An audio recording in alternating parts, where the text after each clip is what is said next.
Bonsoir, c'est la première de Questions à venir, une émission dans laquelle les visions des élus indépendantistes et non indépendantistes sont attendues sur l'après 2018.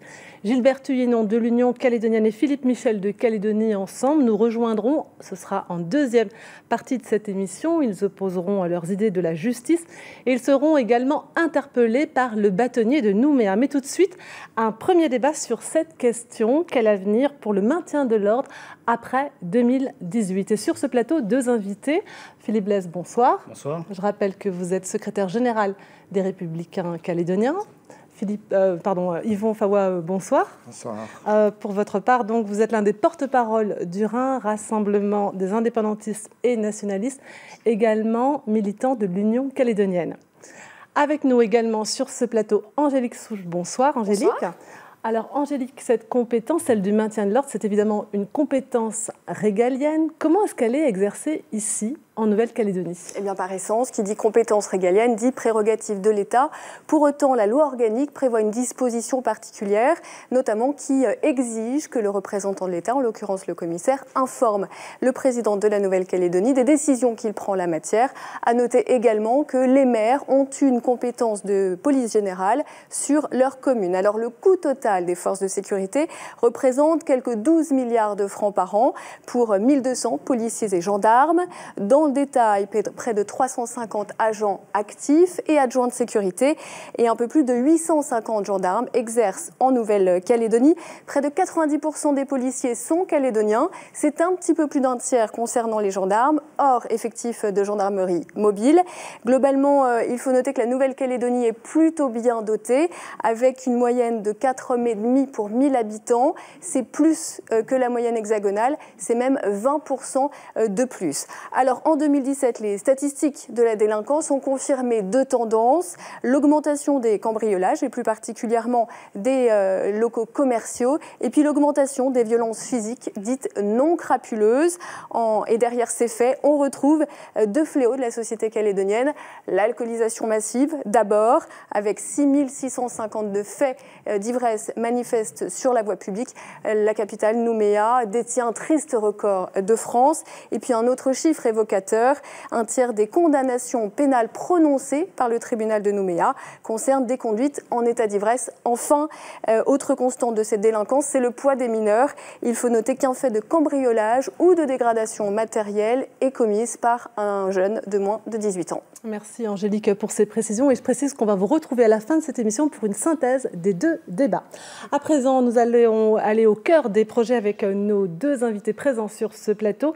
Et d'abord, un rappel du projet du FLNKS sur l'ordre public.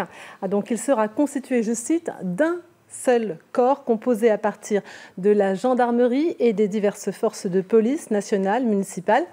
Yvon Fawa, vous êtes un militant de l'UC, également l'un des porte-parole du RIN. Pourquoi vouloir ce projet de corps unique pour l'UC et les autres composantes du FLNKS? Qu'est-ce que ça va apporter? Je crois on vient de vivre, je crois que la France vient de vivre des événements difficiles au travers des actes de terrorisme qui se sont produits sur le sol hexagonal. La France elle-même a décidé ça, cette unification des forces de sécurité. Ici, en anticipant, puisque dans les discussions qui ont été menées notamment en 2015, dans les comités de pilotage concernant le transfert de ces compétences, effectivement, l'idée a été émise à ce moment-là de dire qu'on fait un seul corps en charge de l'ordre public, de l'ordre social, mais qu'est-ce que ça pour le projet qui vient. Concrètement, je crois que ça évite ce qui a été vécu à certains moments où il n'y avait pas forcément coordination entre forces de police et forces de gendarmerie, ou dans le constat qui est fait dans le pays, qui a effectivement, au vu de l'évolution démographique, le fait que la zone police, se limitant donc à Nouméa,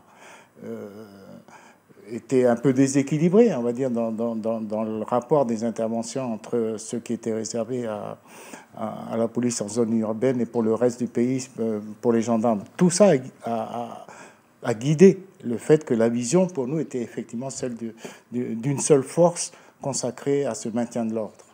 Philippe Blaise, sur cette vision du FLNKS, on imagine évidemment votre réponse, vous ne partagez certainement pas cette vision. Quel est votre avis quand même là-dessus? Est-ce que vous pouvez développer?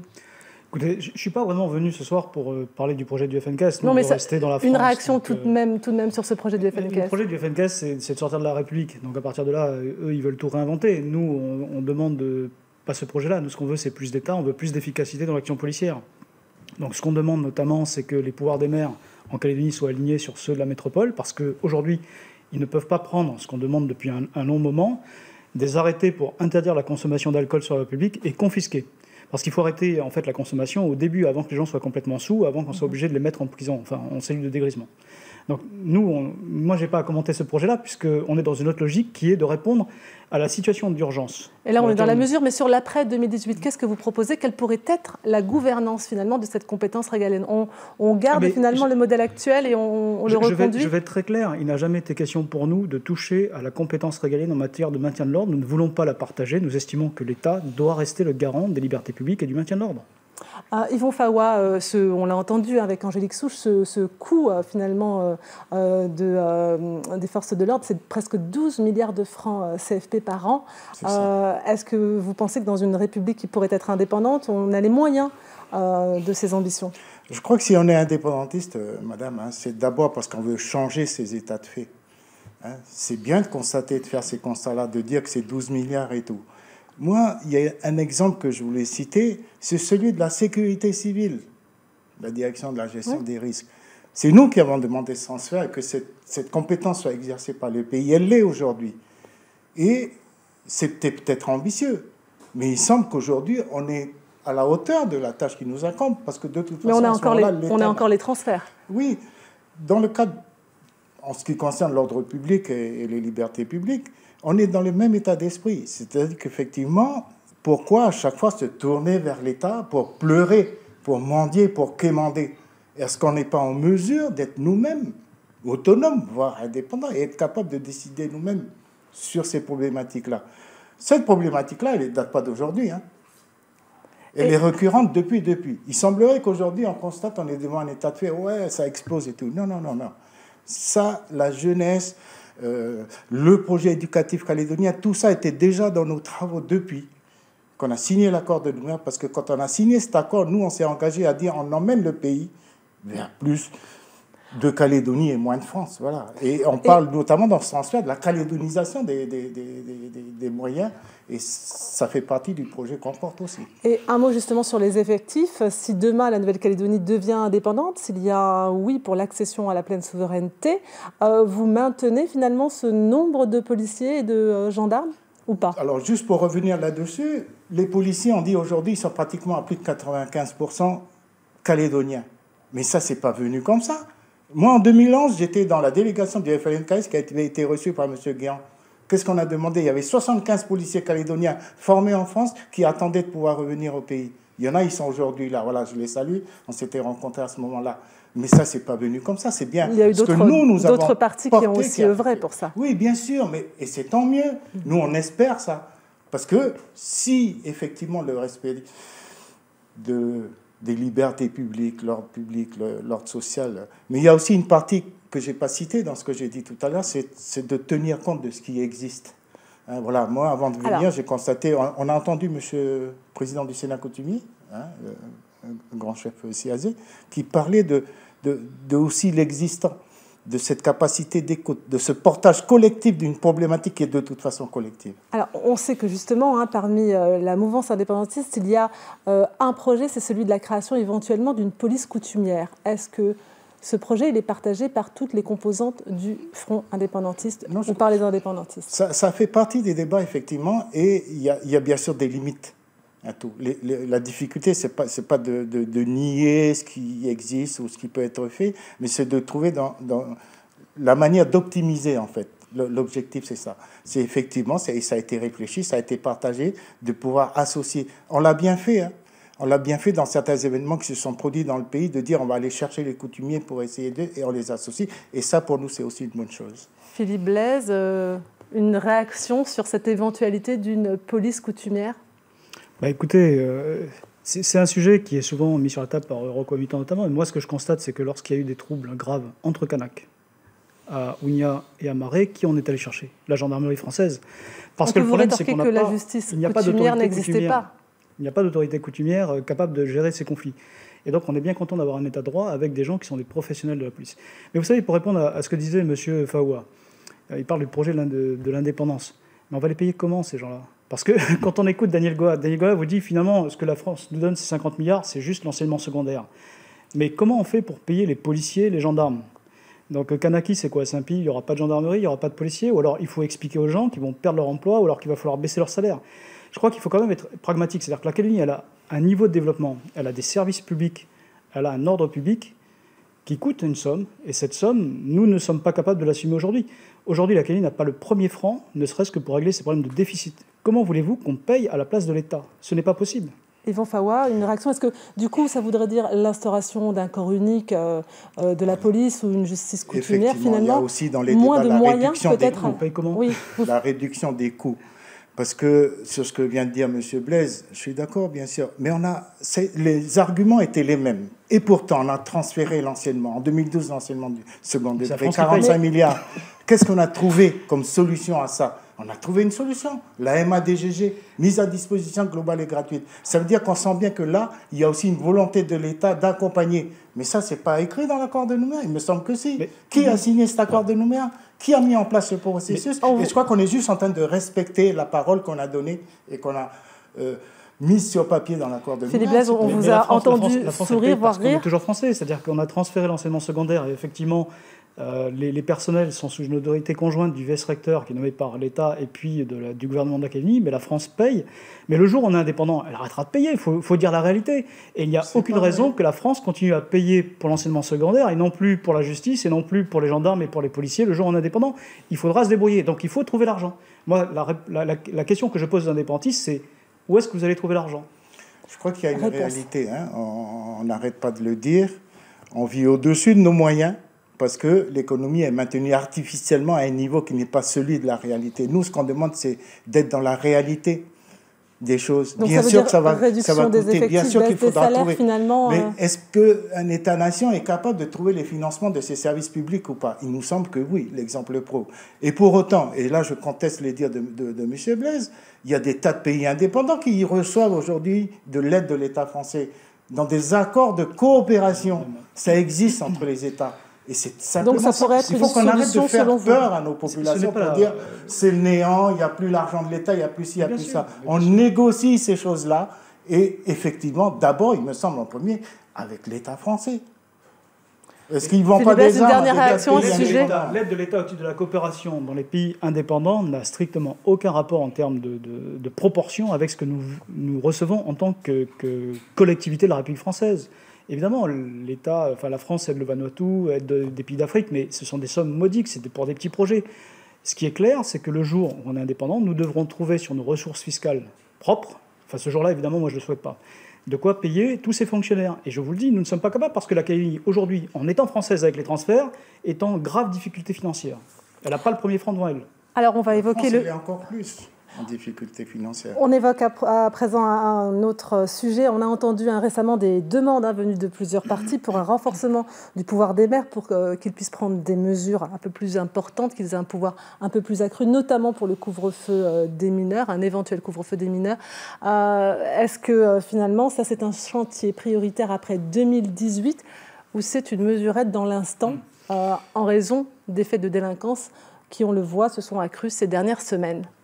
Avant toute chose, on n'est pas d'accord sur l'avenir qu'on veut pour la Calédonie, mais je voudrais saluer une chose, c'est que les partis indépendantistes, le FNKS, ont fait des communiqués et ont eu une attitude responsable en disant que ce n'était pas acceptable, cette dérive de la délinquance. Donc ça, c'est quelque chose qui a beaucoup fait avancer le débat. Il y a maintenant...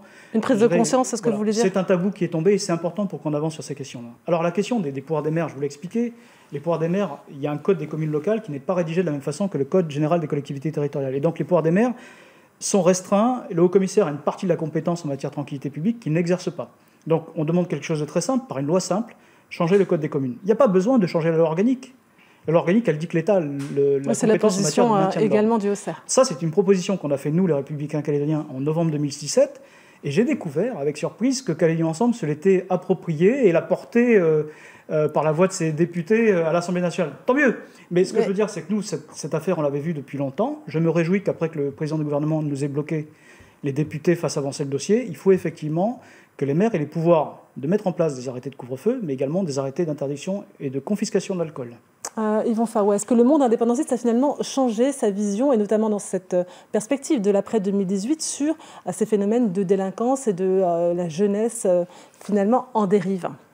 Je crois que je vous le disais dans la préparation de cette émission qu'effectivement, on s'est penché, et ça, c'était un des arguments de campagne en 2014 pour les provinciales, c'était de dire qu'on devait insister plus sur la prévention. Et c'est pour ça que je citais l'intervention du président du Sénat coutumier qui disait qu'il faut être à l'écoute de ces gens-là. C'est pas le couvre-feu, c'est pas les interdictions, c'est pas plus de répression qui résoudront le problème. Ça ne veut pas dire qu'on est contre. Il le faut. Parce qu'effectivement, il y a des limites à ne pas dépasser. C'est nécessaire, selon vous, là, mais la résorption et la résolution de ce problème, elle passe d'abord... On l'a bien vu. Je viens d'écouter l'intervention de M. Mohamed, champion du monde. Il a dit quoi? Il dit, mais il ne faut pas se prendre la tête. Attendez, là, ce qui se passe là, c'est rien du tout après ce qu'on a connu, nous, dans nos banlieues. Donc, c'est déjà une bonne chose que quelqu'un comme ça témoigne de ça. Pourquoi? Parce que nous, on est dans un verre d'eau et on est en train de faire une tempête là-dedans. On est d'accord avec cette vision. Après, maintenant, des solutions existent. Il faut simplement la volonté politique de les engager et d'aller vers ce qu'on appelle, nous, plus de prévention que on reviendra un peu sur les solutions après, mais on a entendu, à travers ce que vous venez de dire, que vous étiez éventuellement prêt à l'instauration d'un couvre-feu. Oui, c'est possible pour vous, ça, aujourd'hui? Il faut faire face à l'urgence et mettre en place les moyens qu'il faut. Pour ce qui vient d'être dit, on adhère aussi, il n'y a pas de souci avec ça. Mais pour nous, ça n'est pas la solution. La vraie solution, elle est au-delà de tout ça. Voilà. Alors, au-delà, après 2018, on fait quoi pour la jeunesse? Que le pays reste dans la France ou qu'il soit indépendant? Je rejoins Yvan Faoua sur une chose, c'est qu'il y a deux horizons. Il y a un horizon immédiat, c'est qu'il faut casser les gangs qui viennent de tuyaux de Canala. Et qui sont aussi sur l'agglo, Philippe Blaise. Il n'y a pas de gang véritablement organisé, il y a des jeunes qui arrivent. Vous avez des gens qui descendent à 5-6, qu'on les jette dans une rue, qui repartent en convoi avec des voitures. Alors, on peut appeler ça des bandes, des gangs, ce que vous voulez, la réalité, elle est là. Et ces gens-là sont le mauvais exemple pour les jeunes qui sont en perdition. C'est pour ça que nous, on demande des mesures de répression fortes, parce que ces gens-là contaminent les autres. Alors effectivement, il y a un problème, et il faut faire une analyse sociologique de la population à risque. Ce sont souvent des familles monoparentales, ce sont des enfants qui n'ont pas eu de père, et effectivement, il faut avoir un projet de société qui fasse que personne ne soit laissé sur le bord du chemin.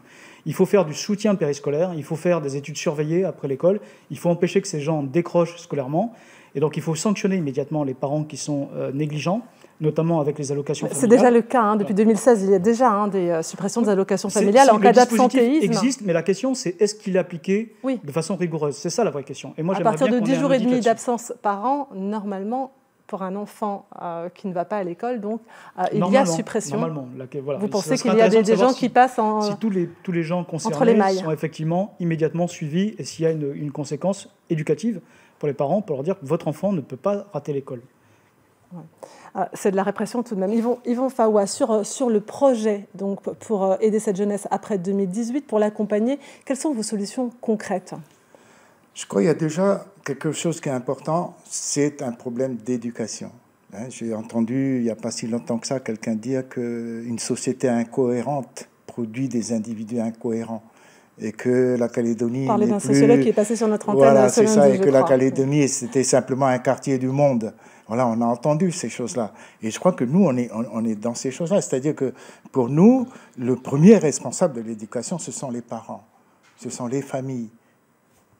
Grande famille dans le milieu océanien, voilà, c'est tout le monde qui est compétent de ça. Lorsque j'ai vu le projet qui a été mis en place sur la mairie de Doumbéa avec M. Naturel sur cette coordination entre la société civile, les habitants des quartiers, la police municipale... Du dispositif voisin vigilant, c'est ça. Mais il a pris où ça? C'était déjà appliqué dans un de ces quartiers, à Auteuil notamment, où lorsque ce quartier a ouvert, les papas, les mamans de ce quartier se sont dit on ne veut pas vivre ce qu'on a vécu là où on était avant.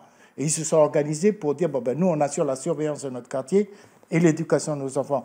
Et c'est devenu aujourd'hui un projet qui est porté par... Et c'est tant mieux. Alors, est-ce que cet exemple est reproductible? Peut-être pas partout, mais il y a quand même là des idées qui sont déjà en place. Ce que je veux dire, qu'il y a aussi une posture... Vous pensez que c'est à la société civile de se lever finalement, c'est ça? Et flaguer tout le monde, ce n'est pas la solution. Par contre, appeler les gens à plus de responsabilisation. J'ai entendu M. Mohamed dire, le jeune, il s'en sort, il faut lui donner, il faut le coacher, il faut lui donner la motivation. Il ne faut pas le condamner. C'est ça l'idée que nous portons. Et ça, je crois que c'est possible dans des dispositifs qui ne sont pas forcément... On n'a pas à inventer le fil à couper Là, le beurre. Vous citez un exemple qui se passe dans les quartiers, que ce soit à Dimbéa, à Magenta, ça existe aussi dans certains quartiers de Nouméa. Voilà, on a vu mais aussi. Concrètement, qu'est-ce que vous proposez? On n'a pas entendu là, pour l'instant, de propositions. C'était déjà dans le cadre de nos discussions des choses qu'on a portées. Je vous le disais, quand on est allé à la rencontre des populations, on a dit être indépendant, c'est d'abord aussi soi-même être indépendant et être responsable. C'est un état d'esprit, c'est une posture, c'est une responsabilité qu'on engage.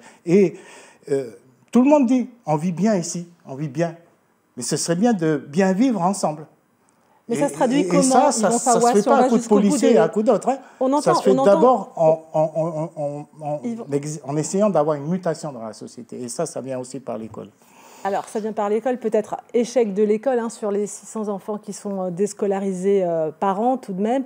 Mais vous proposez un accompagnement peut-être de la cellule familiale, des quartiers. Qu'est-ce qu'on pourrait faire de plus pour ces jeunes qui quittent l'école, qui peuvent être attirés vers d'autres voies? Je crois qu'on avait une idée, notamment au travers des actions de l'UGPE, qui était justement pour éviter le décrochage scolaire, de travailler dans nos quartiers, parce que nous sommes présents dans ces endroits-là, d'essayer de faire en sorte que les retraités, les gens qui ont été éducateurs, qui ont été policiers, qui ont été enseignants, puissent effectivement trouver à se mobiliser. Il ne faut pas qu'on se déresponsabilise en disant qu'on va recruter 100 gendarmes ou 100 policiers supplémentaires. Il faut qu'on se dise que nous, vivant dans les quartiers, nous sommes d'abord les premiers. Et dans ces quartiers, on trouve ces gens-là, des enseignants à la retraite et aussi des jeunes volontaires. Vous parliez de Magenta, c'est un peu ce qui a été mis en place par le FSA, je crois, dans ces quartiers. C'est tout ça que nous portons. Alors, Philippe Blaise, une réaction ou un projet que vous souhaiteriez apporter? Sur ces mêmes questions, donc je vous le disais, je crois qu'il y a un projet de long terme qui est la lutte contre le décrochage scolaire, parce que ça, c'est la base de tout.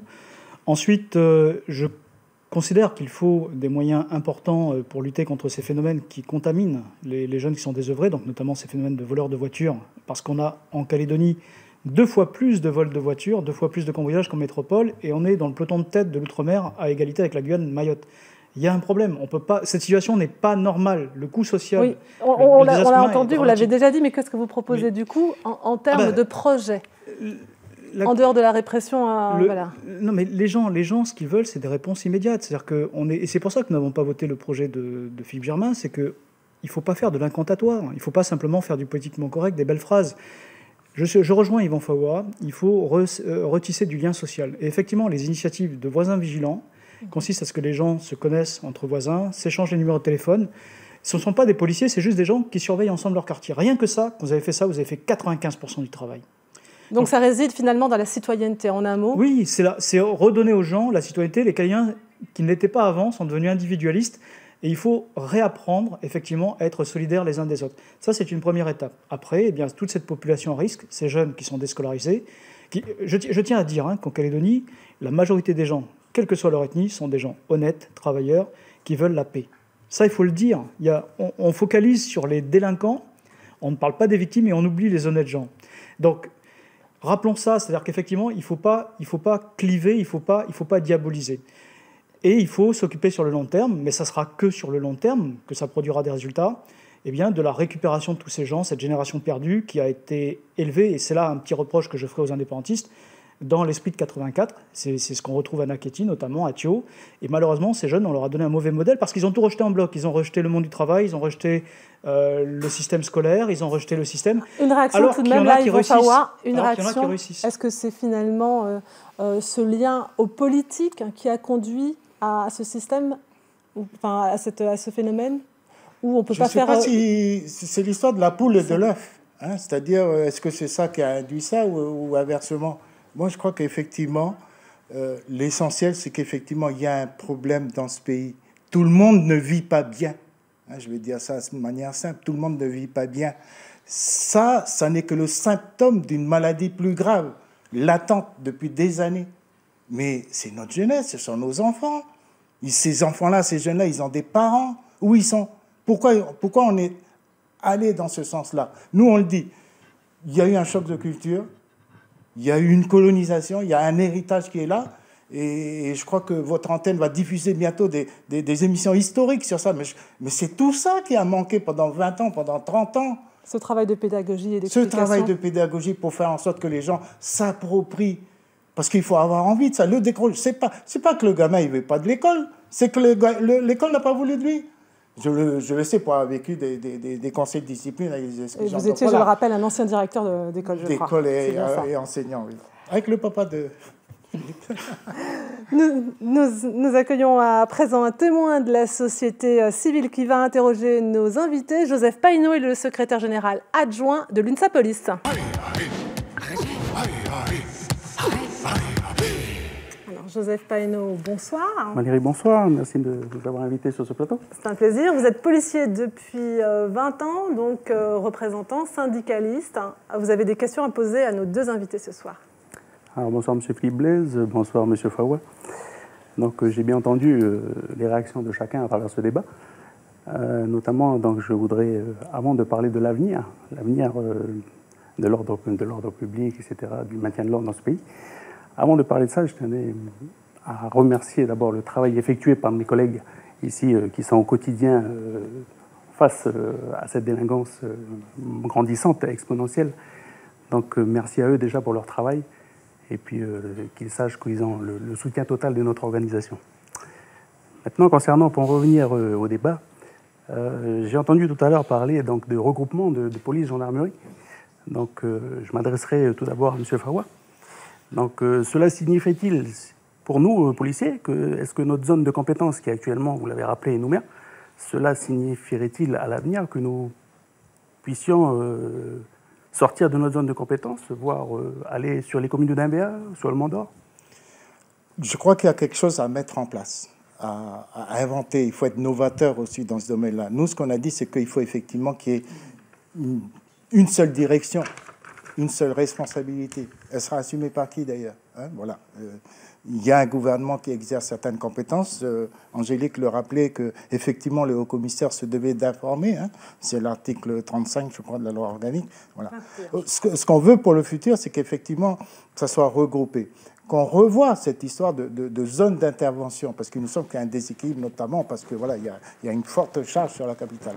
Et qu'il y a certainement des moyens à réorganiser différemment pour plus d'efficacité. Mais aussi parce que dans notre vision, il y a aussi une nécessité, et M. Blaise le rappelait très fortement, de cette histoire de coût de l'exercice de ces compétences-là. Voilà, donc oui, il faut revenir dessus, il faut repenser.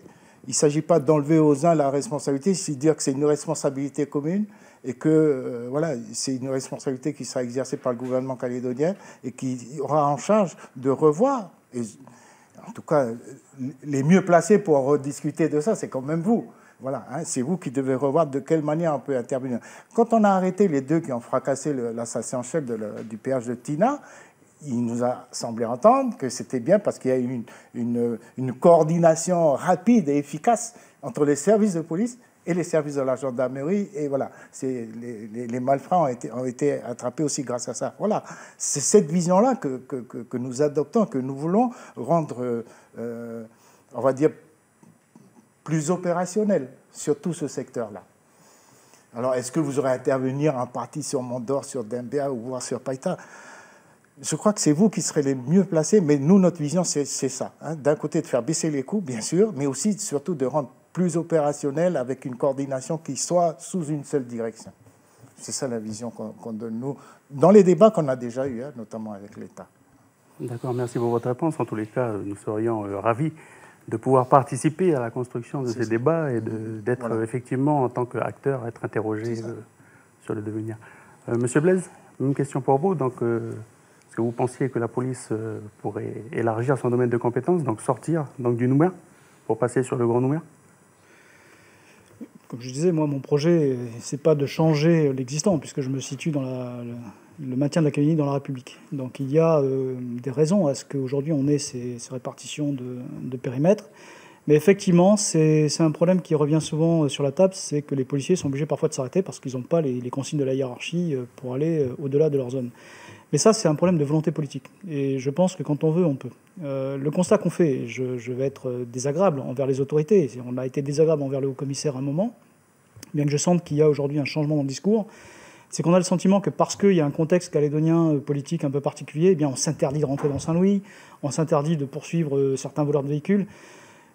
Aujourd'hui, ce qu'ont dit les indépendantistes, ils ont dit qu'il n'y a plus de tabou. C'est-à-dire que nous-mêmes, dans notre projet de construction d'un pays indépendant, on veut qu'il y ait plus de sécurité. Ça doit, je crois, un peu libérer les énergies. La coordination entre les forces de l'ordre, elle date pas d'hier. Je pense aussi que la gendarmerie a un métier qui est un peu spécifique, c'est-à-dire qu'elle est formée à des nouvelles menaces, les menaces terroristes, les menaces des réseaux. Rappelez-vous, lorsqu'on doit aller... Il n'y a pas de gang en Calédonie, mais quand il faut envoyer des gens pour les attraper, ils sont obligés d'aller avec des gilets pare-balles, avec des armes automatiques, en hélicoptère. Donc il y a quand même des menaces qui sont sérieuses. Alors je pense que c'est bien d'avoir des forces de l'ordre un peu spécialisées, formées pour ça, formées par des gens de métropole. Et même pour la police nationale, même si aujourd'hui on a beaucoup de recrutement interne, elle est quasiment totalement calédonisée. C'est pas forcément une bonne chose parce que pour avoir des plans de carrière, pour pouvoir évoluer en compétences, il est nécessaire parfois de sortir de son île. Il est nécessaire d'aller en métropole. Il faut qu'on arrive à trouver le juste milieu entre cette calédonisation des compétences, mais des hommes en fait, c'est-à-dire recruter localement, mais pas la calédonisation de l'institution. C'est très important. Il faut que ça reste une institution étatique avec les normes d'exigence, avec la formation que nous apporte l'État. Bien, merci. Autre question que je poserai donc également à tous les deux. Vous l'avez abordé tout à l'heure lorsque vous avez parlé de l'alcool. Donc on constate de plus en plus, c'est pas un phénomène nouveau. Donc l'alcool est vraiment le dénominateur commun de toute cette délinquance. On est vraiment d'accord là-dessus. Donc l'alcool en Calédonie, à chacun d'entre vous, des résolutions oui, immédiates. Je crois qu'on a attaché cette vague nouvelle d'actes délictueux justement au fait qu'on vient d'augmenter aussi le prix de l'alcool. Ça s'est rendu prohibitif pour des gens qui n'ont effectivement pas beaucoup de moyens. Et c'est pour autant. Je crois que on sait très bien que la première solution, c'est d'abord l'éducation.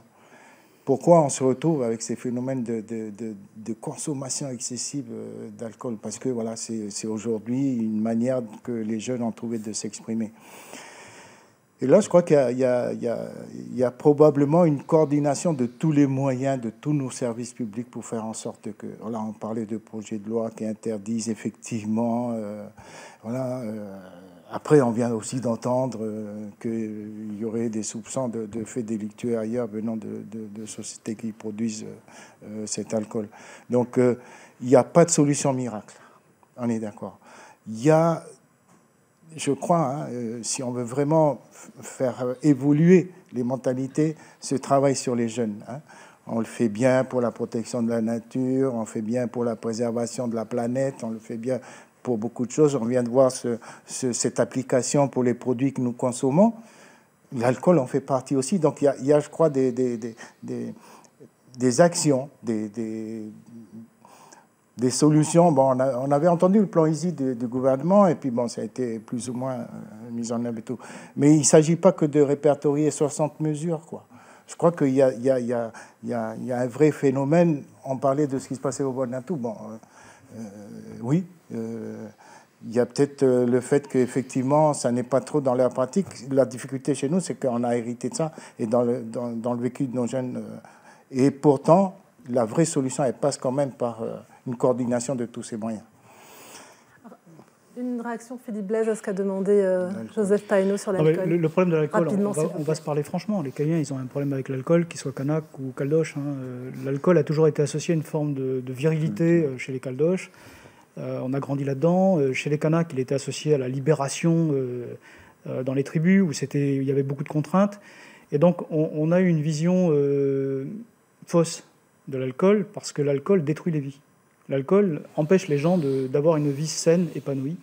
Et donc, à un moment, on doit faire un choix de société. C'est-à-dire que maintenant, on est face à la réalité du désastre humain que ça représente, du désastre en termes de santé publique. Et il faut que, collectivement, on décide de changer les mentalités. Il faut que les politiques aient le courage de dire qu'il faut maintenant arrêter de boire dans la rue, qu'il faut arrêter de faire des mariages qui sont des solographies. Et on doit montrer l'exemple. Alors, Les mesures, nous, on en a proposé depuis un long moment déjà, depuis le début de la mandature. À l'époque, à l'UICEF, on les a repris aujourd'hui dans les Républicains calédoniens. Sortir l'alcool de la rue.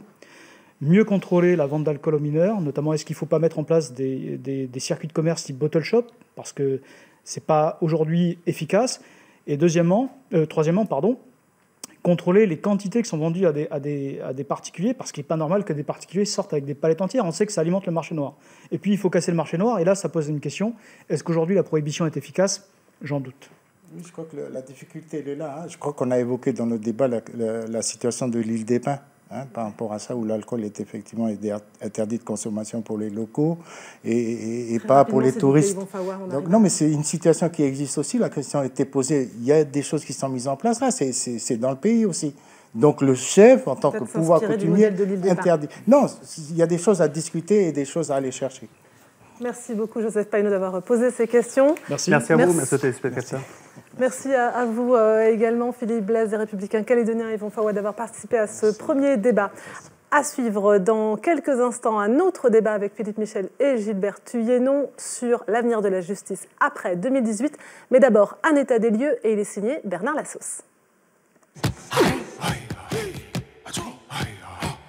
Ces chiffres résument tout à la fois la situation préoccupante de la délinquance en Nouvelle-Calédonie et celle d'une réponse judiciaire qu'on ne peut qualifier de laxiste. En 2017, on comptait 222 personnes incarcérées pour 100 000 habitants. On est au-delà de ce qui existe avec nos voisins néo-zélandais et australiens, et surtout ce taux représente de plus du double le taux de détention par habitant de la France, de l'Allemagne ou de pays comme l'Italie. Ce qui a pour conséquence une surpopulation carcérale alarmante. Le taux d'occupation du camp Est est de 184%, où 9 détenus sur 10 seraient d'origine kanak, et de se reposer la question d'une justice coutumière, pourtant inscrite dans l'accord de Nouméa. Il faut une certaine reconnaissance de ces autorités-là et des sanctions, des décisions de ces autorités-là qui permettent une prise en compte au niveau de la justice. Et tant d'autres questions demeurent sans réponse. Quid de la prévention, de la délinquance des mineurs, de la lutte contre l'alcoolisation à l'origine d'une majorité des faits délictueux, notamment des violences physiques 2 fois plus fréquentes qu'en métropole. Et nous sommes à présent dans cette deuxième partie d'émission sur l'avenir de la justice après 2018. Pour en débattre, 2 invités.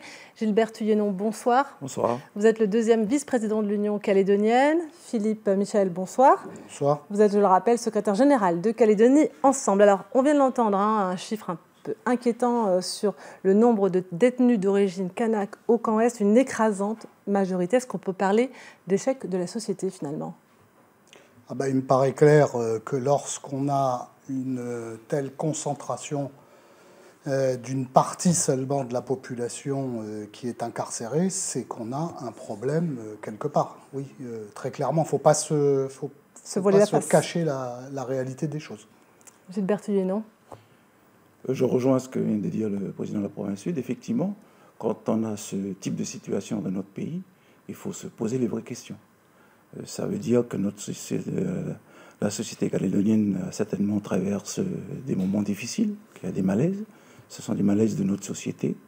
Il faut se poser les bonnes questions et surtout y apporter les bonnes réponses. Voilà. Donc je crois que depuis un certain nombre de temps, pour ce qui nous concerne, nous souhaitons un peu plus de prise en compte de ce que nous appelons la vie réelle du pays, dans tous ces sujets de maintien de l'ordre, de justice. Et voilà, donc on ne change pas, un peu comme l'avait dit Yvon Fawad tout à l'heure, notre vision de l'organisation que l'on estime être le bon pour notre pays. Alors justement, dans le projet du FNKS et défendu aussi par l'UC, il y a l'instauration d'une justice coutumière. Mais concrètement, on se demande tout de même ce que ça veut dire. Vous la voyez comment, cette justice coutumière ? Je crois qu'il faut être plus précis que ça. Et il ne s'agit pas d'une justice coutumière. Il s'agit simplement d'une adaptation de la justice aux réalités de la vie d'aujourd'hui. Donnez-nous un exemple, par exemple. On vient d'en parler, là. Près de 93% de la population carcérale au camp Est, ce sont des Kanaks. Donc il faut donner des solutions à ça. On ne peut pas régler le problème si on ne tient pas compte de la vie de notre pays. Et il ne s'agit pas de mettre en place une justice coutumière, il s'agit de mettre en place une justice adaptée aux réalités du pays, donc qui intègre une partie de la partie identitaire du pays, donc une partie kanak. Donc c'est la participation des autorités coutumières, à la fois sur les actions de prévention, sur les actions qui concernent par exemple la mise en place des sanctions. Et notre justice, en un mot pour nous, plus associé finalement des assesseurs coutumiers peut-être plus présents. On veut une justice adaptée, comprise par la population et acceptée par la population. Philippe Michel, une réaction, vous êtes d'accord, il y a un décalage entre la justice telle qu'elle est rendue et le public finalement auquel elle s'adresse? Alors que la justice en Nouvelle-Calédonie doive prendre en compte les spécificités et les particularités du pays, ça je pense qu'il n'y a personne qui le conteste. Et d'ailleurs, il existe dans le droit calédonien des spécificités à ce niveau-là, puisque les assesseurs civils, par exemple, ce sont les fameux assesseurs issus de la coutumiers, société civile, qui sont 163 aujourd'hui dans les juridictions et qui participent à côté des magistrats,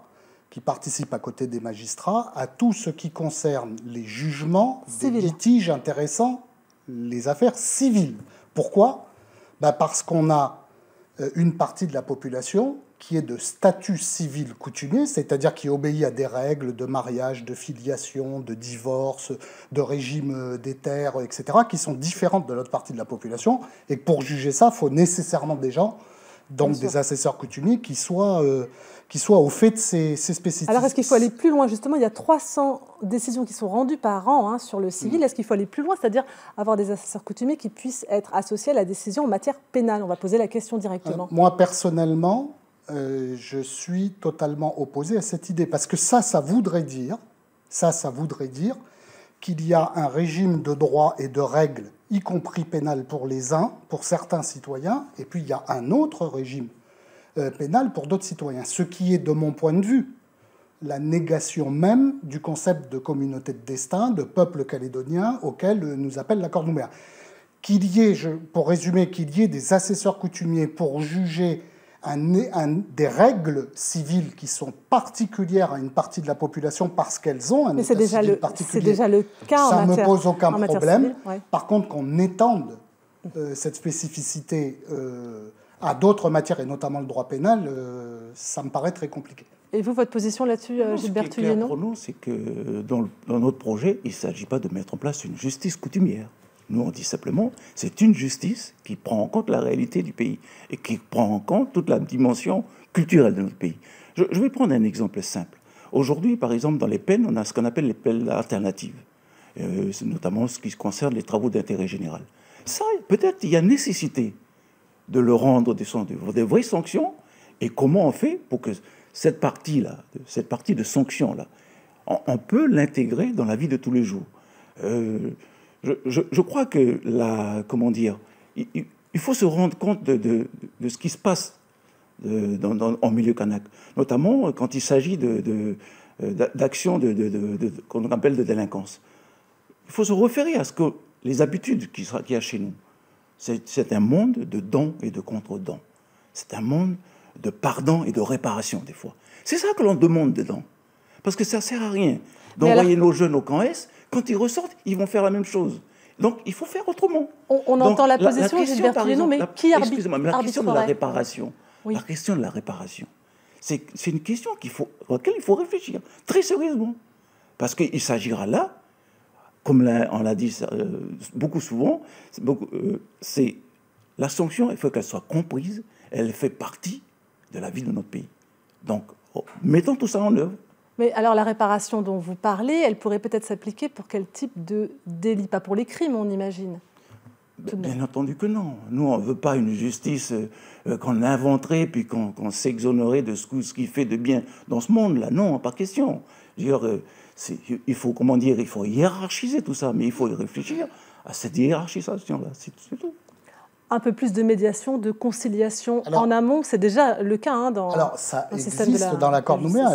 L'accord de Nouméa a prévu spécifiquement en ce qui concerne la Nouvelle-Calédonie la médiation pénale coutumière, qui n'est d'ailleurs pas propre à la Calédonie. Il existe en métropole une médiation pénale qui a vocation à éviter d'aller devant un tribunal en matière pénale quand on a affaire à des petits litiges et quand on peut les régler par voie amiable. Donc l'accord de Nouméa a étendu ce dispositif en ce qui concerne la Nouvelle-Calédonie au travers de la médiation pénale coutumière. Et effectivement, Gilbert Thuyenot a raison, le poids du pardon et de la réconciliation dans l'organisation sociale kanak est quelque chose de fondamental.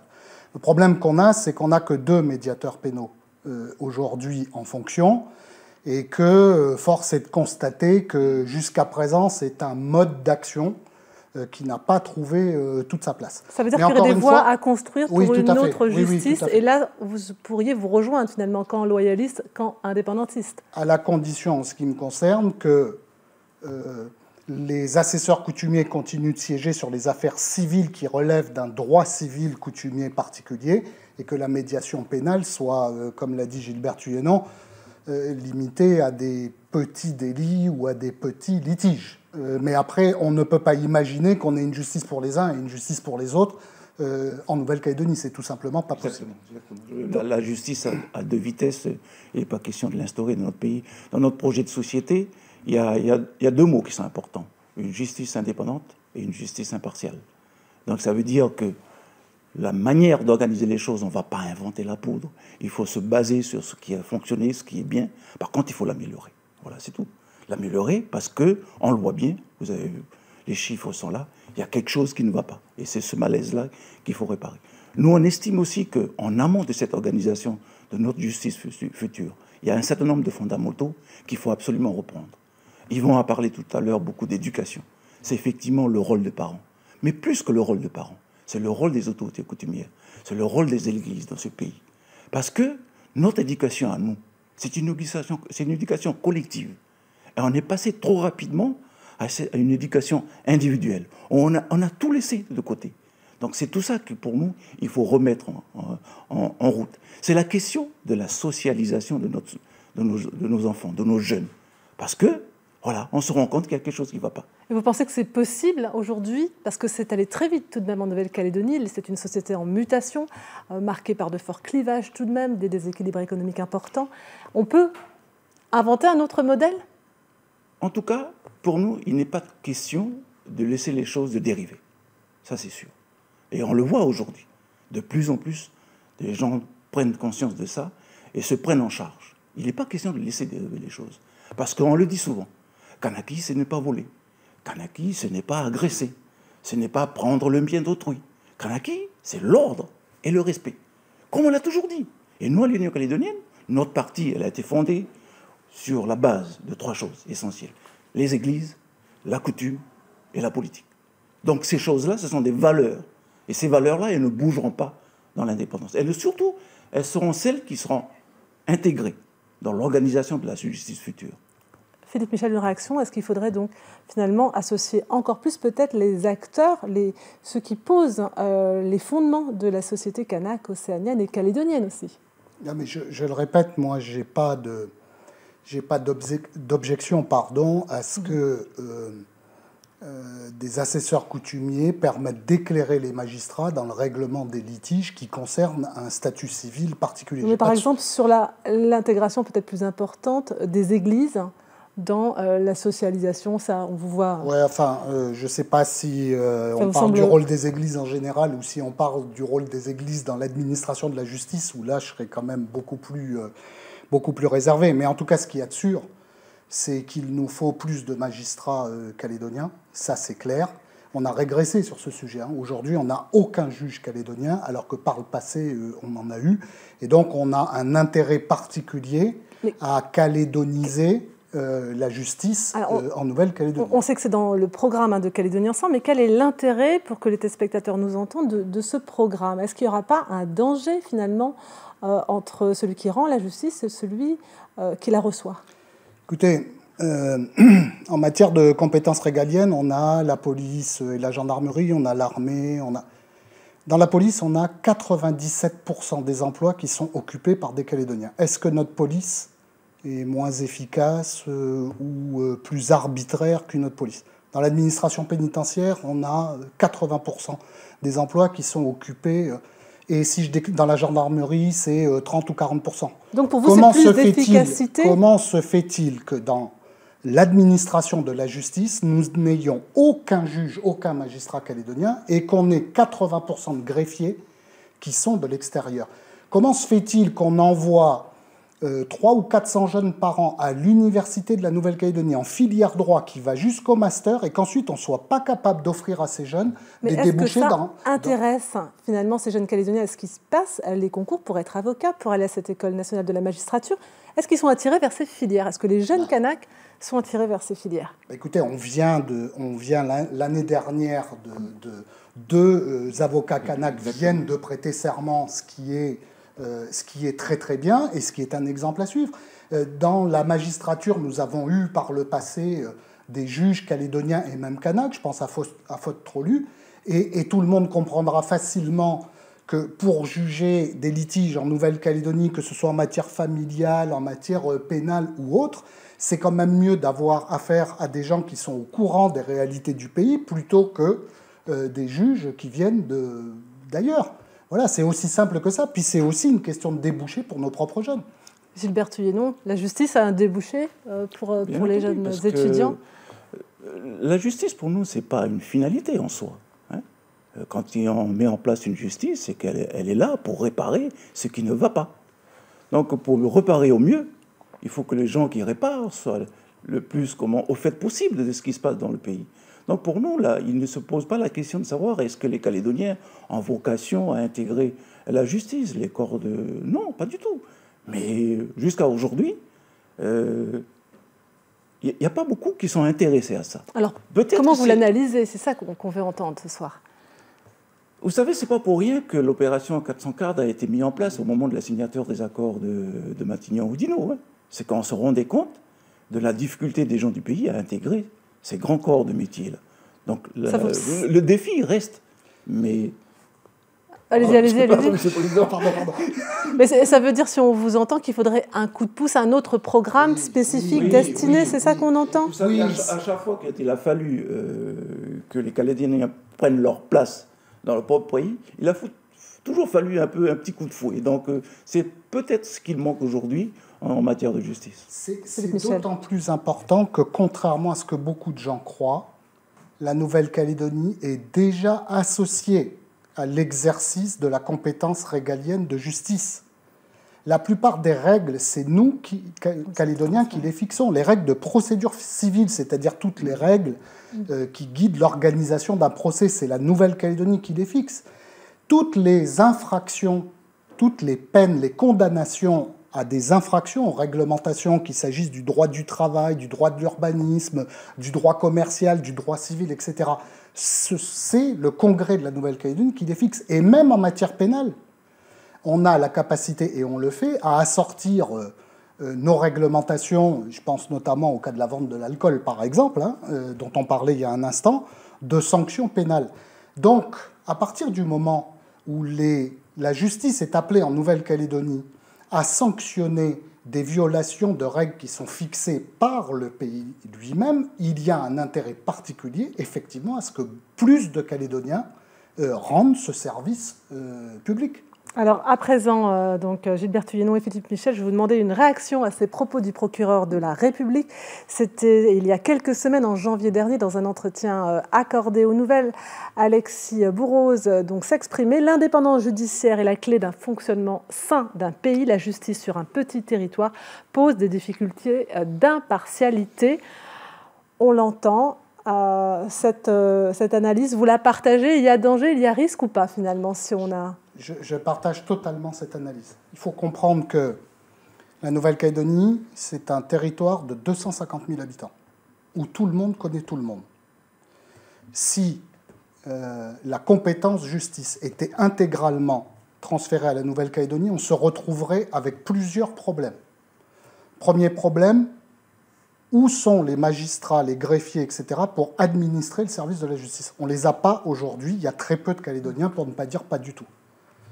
Accessoirement, mais je ne vais pas trop développer là-dessus, la justice en Nouvelle-Calédonie, justice plus administration pénitentiaire, c'est 350 agents, 5 milliards de budget, qui payent.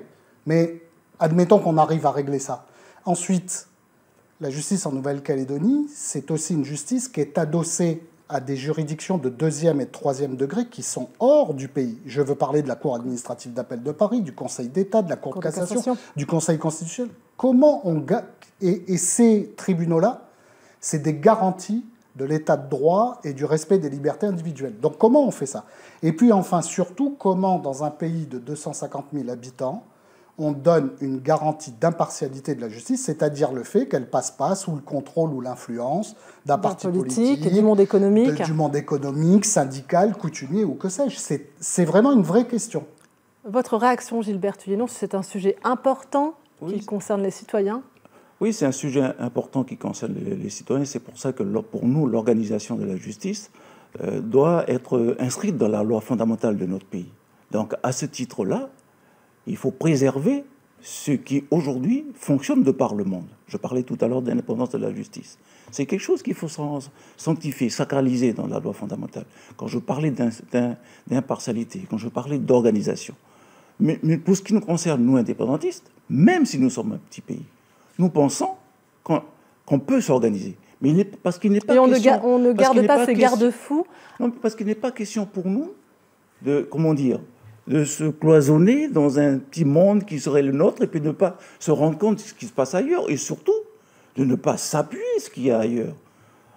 Il y a de la coopération qu'on peut mettre en œuvre. Il y a tout un tas d'associations pour qu'on puisse organiser convenablement notre justice. Mais avant d'organiser ça, c'est d'abord comment faire pour que notre pays soit un pays qui fonctionne bien, soit un pays où il fait bon vivre. C'est la question de l'intégration de notre population dans notre pays. Aujourd'hui, si on regarde un peu les choses, on qualifie les actes des actes de délinquance. Mais est-ce que ce n'est pas une histoire de désocialisation? Est-ce que ce n'est pas une histoire du fait qu'un certain nombre de jeunes de notre population ne sont pas intégrés? C'est la question. Donc ça dépasse largement le cadre de la justice. Ça dépasse largement ça. Parce qu'on peut toujours mettre les moyens. Mais c'est un pansement sur le faudra genre de bois. prendre... Donc pour nous, la justice, on peut le faire, on peut y arriver, mais pourvu qu'en amont, on ait préparé les bonnes orientations, les bonnes clés pour un bien vivre dans ce pays. Une réaction rapide, s'il vous plaît, Philippe Michel. Oui, j'entends ce que dit Gilbert Thuyenot, mais là-dessus, nous, on n'est pas d'accord avec une perspective de transfert de la justice à la Nouvelle-Calédonie, parce que l'état de droit, le régime des libertés individuelles et la garantie d'être jugé selon les mêmes règles, c'est ce qui fait l'âme d'une société. C'est ce qu'il y a de plus important. Et à partir du moment où on n'a ni les compétences humaines, ni les juridictions spécialisées, ni la taille critique pour garantir un service de justice totalement impartial, nous, on estime qu'il est beaucoup trop dangereux de transférer une compétence comme celle-là à la Nouvelle-Calédonie. Parce que même en cas d'indépendance association, on pourrait passer des accords de coopération, etc., mais rien ne nous garantit que ces accords ne soient pas rompus à un moment ou à un autre. Donc, en ce qui nous concerne, on est opposé à ce transfert de compétences. Moi, ce que je voudrais préciser, c'est qu'une justice, pour qu'elle fonctionne bien, pour que les gens aient confiance, il faut qu'elle soit légitime. Donc, la justice doit être comprise. Elle doit être acceptée par notre population. Or, aujourd'hui, ce n'est pas toujours le cas. Ce n'est pas toujours le cas à cause de ces fondamentaux dont je parlais qui manquent dans notre pays. Et pour nous, c'est d'abord ça. C'est d'abord ce préalable-là. Faire que notre pays fonctionne bien à sa manière, en fait, à la manière de vivre de ce pays. Donc, aujourd'hui, un certain nombre de notre jeunesse, là, ils ont du mal à accepter ça parce qu'ils première chose, ils ne comprennent pas ce qui se passe. Et seconde, ils ne voient pas ce qui se passe de l'autre côté. Ils ne sont pas d'accord avec ces choses-là. Donc, on a souvent tendance à oublier ça. On entend les arguments, mais à présent, nous allons accueillir un représentant de la société civile. Olivier Mazzoli est en quelque sorte le porte-parole des avocats du barreau de Nouméa. C'est le bâtonnier du barreau qui arrive à cette place. Bonsoir, Olivier Mazzoli. Merci de votre invitation. Merci d'avoir accepté. Vous êtes en exercice depuis, je crois, 6 ans en Calédonie. Auparavant, vous avez exercé à Tahiti, puis en métropole. Et vous avez donc des questions à poser à nos élus ici présents.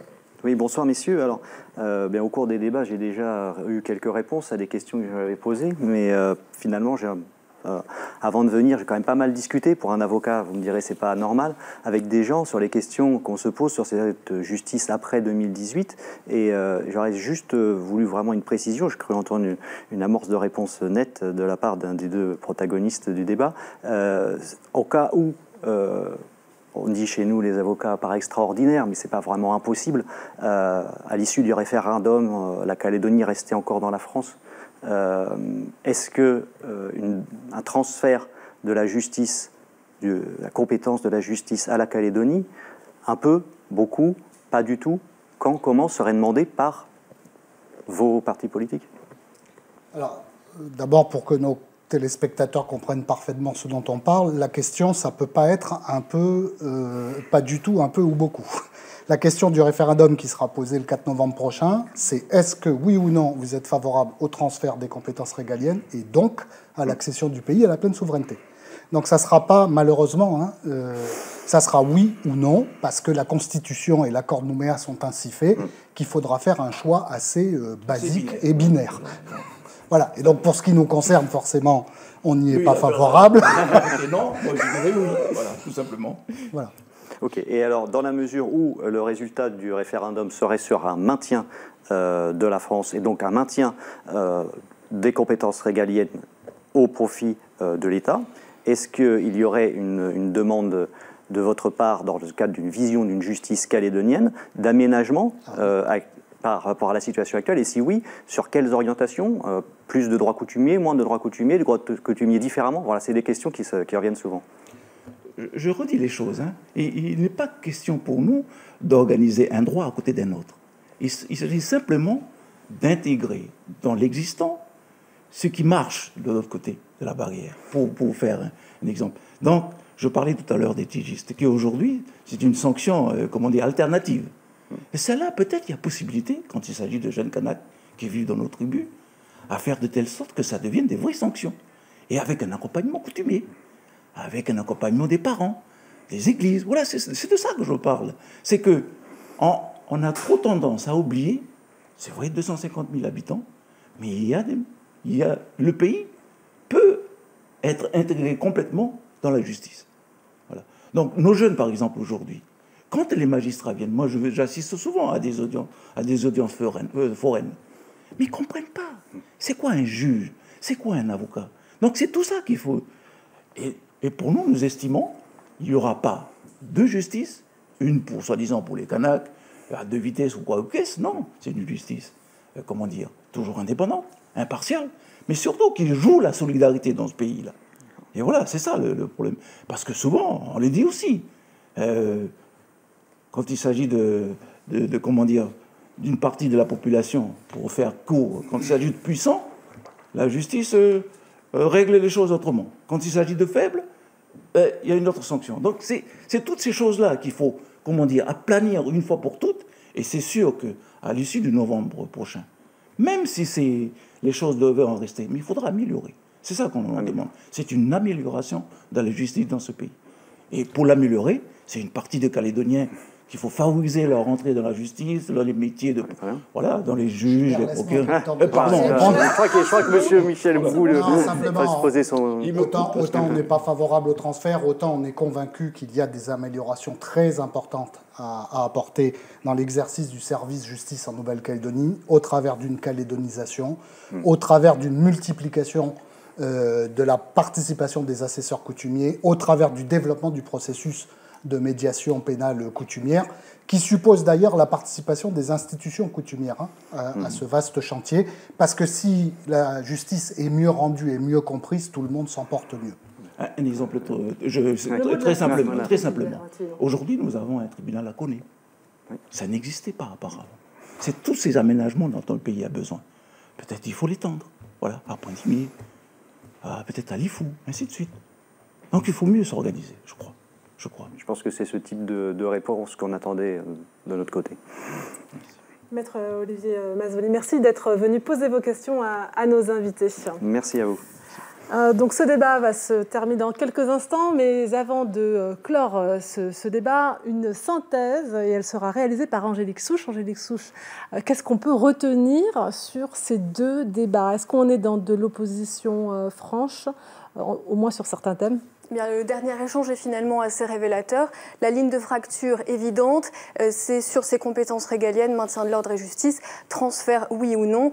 Non d'un côté pour les non-indépendantistes et oui très clairement, complètement, totalement de l'autre côté, avec, on l'a entendu sur les deux thèmes aussi, à chaque fois des accords de coopération qui seraient signés avec l'État français. On l'a entendu là aussi dans les deux sens. Beaucoup également de points de rapprochement. Tout d'abord, sur la question du maintien de l'ordre, il y a une vision relativement proche sur le fait qu'il faut traiter le problème, notamment de la délinquance, sur deux temporalités. L'urgence, et on l'a entendu aussi de la part d'Yvon Fawa, et l'urgence, elle est répressive, avec notamment, pourquoi pas, des mesures comme le couvre-feu pour des mineurs, et puis rapprochement aussi, on va dire convergence, sur le fait qu'à moyen terme, la réponse, elle est entre guillemets sociologique, et donc plutôt préventive. Et là, on a des différences, en tout cas d'approche, avec plus d'intégration du monde coutumier, plus de lutte, mieux lutter contre le découragement scolaire, par exemple. Donc là, des points communs. Autre point commun, la responsabilisation des parents et plus globalement la responsabilisation de chaque citoyen calédonien dans cette problématique de la délinquance. Concernant la justice, là encore, une ligne de force, on va dire une ligne de convergence que l'on a entendue à plusieurs reprises. Pas de justice coutumière à part entière, donc parallèle. Pas de justice à double vitesse. Vous l'avez dit, Gilbert Thuyenot, vous l'avez répété. Et puis encore, on l'a entendu de façon récurrente, deux principes qu'il faut sacraliser dans la justice de demain, quel que soit l'avenir de la Nouvelle-Calédonie. C'est le principe de l'indépendance de la justice et le principe d'impartialité. Avec là une volonté de calédoniser les emplois. On l'a entendu de la part de Philippe Michel pour Calédonie Ensemble et bien sûr de Gilbert Thuyenot. On notera, et ce sera le mot de conclusion, que cette calédonisation des emplois ne fait pas l'unanimité chez d'autres partis non indépendantistes, notamment les Républicains calédoniens ou encore le Rassemblement Les Républicains. Merci à vous, Angélique Souche, pour cette synthèse de deux débats. Merci à vous, Philippe Michel, Gilbert Thuyenot, d'avoir participé à cette première de questions à venir. Merci à vous, téléspectateurs, de nous avoir suivis. À ne pas rater la semaine prochaine, donc jeudi prochain à 20h, vous pourrez suivre un nouveau rendez-vous de la rédaction. Ce sera Les Chemins de l'Histoire et c'est un magazine qui sera proposé par Antoine Le Teneur. Très belle soirée à tous sur La Première.